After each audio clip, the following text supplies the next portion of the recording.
Right now, families in Uvalde, Texas see no end to the grief over the murders of 19 school children and 2 teachers.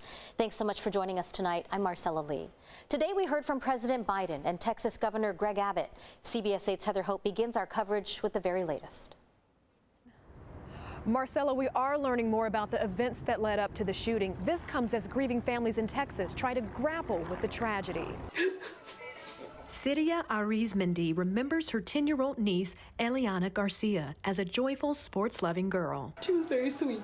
Eliana is just one of the 19 children killed. It is intolerable and it is unacceptable for us to have in the state anybody who would kill little kids in our schools. Investigators swarmed the streets around Uvalde's Robb Elementary School. FBI agents say the 18-year-old shooter posted on Facebook before getting into a fight with his grandmother, shooting her, taking her car before barging into a 4th-grade classroom with an AR-15 assault rifle. Investigators say the shooter legally purchased his rifle and didn't have a criminal history. There was no known mental health history. In an outburst at the Texas governor's media conference before being removed from the auditorium, former U.S. Congressman Beto O'Rourke shouted at Governor Abbott to do more on gun legislation. The next shooting is right now, and you are doing nothing. The FBI just released an alarming report showing a spike in the number of active shooter incidents in the last year, climbing to 61, a major jump over the years prior.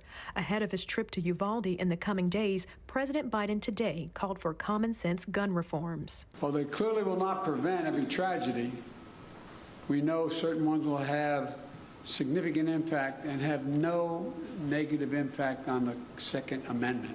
The 2 teachers killed were Eva Morales and Irma Garcia. The tragedy is still difficult for young students who were inside the school at the time to process. I heard gunshots. Grieving families are remembering the 4th graders killed, including 10-year-old Annabelle Guadalupe Rodriguez and 9-year-old Amarie Jo Garza, pictured with her father.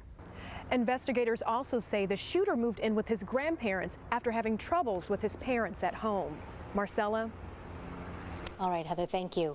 Governor Newsom is vowing to take action. Today, the governor announced he will be signing more than a dozen bills at the end of next month to try to curb gun violence. California already has some of the strictest firearm laws in the nation, but Governor Newsom says more action needs to be taken. When California moves, other states move in the same direction.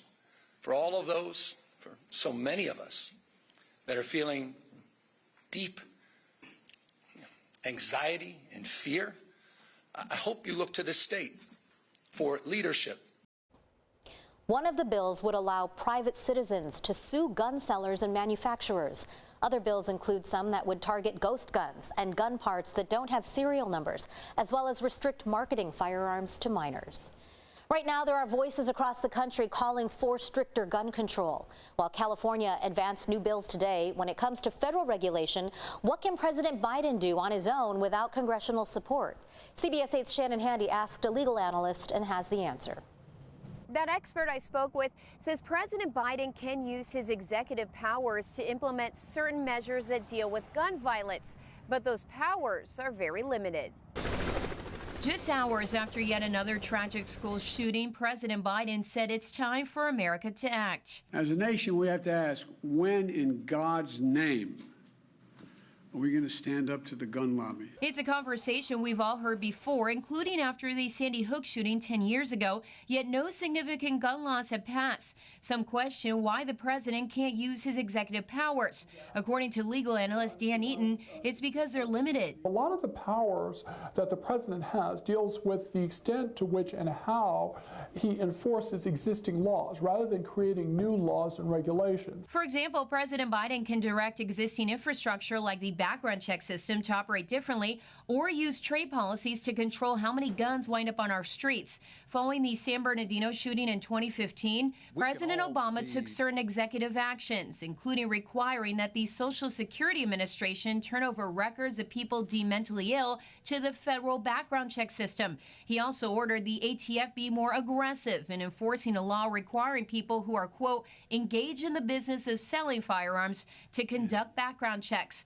Beyond that, Eaton says you need congressional support. President Biden can change the conversation, yes. The question, though, is what can he do effectively in the face of a resistant Congress. What about appointing a so-called gun czar? Eaton says their powers will be limited as well. What a quote-unquote gun czar would do is he or she would look at the various laws and regulations, make recommendations for bolstering the enforcement of existing laws and suggesting regulations where there is some sort of authority to do so. At this point, Eaton says it's going to be up to local and state officials to enact their own laws related to gun control. California advanced new bills today with more expected to follow. Government can do something at the local, state, or federal level, but that still begs the question of whether that something is going to be effective in preventing a shooting. Shannon Handy, CBS 8.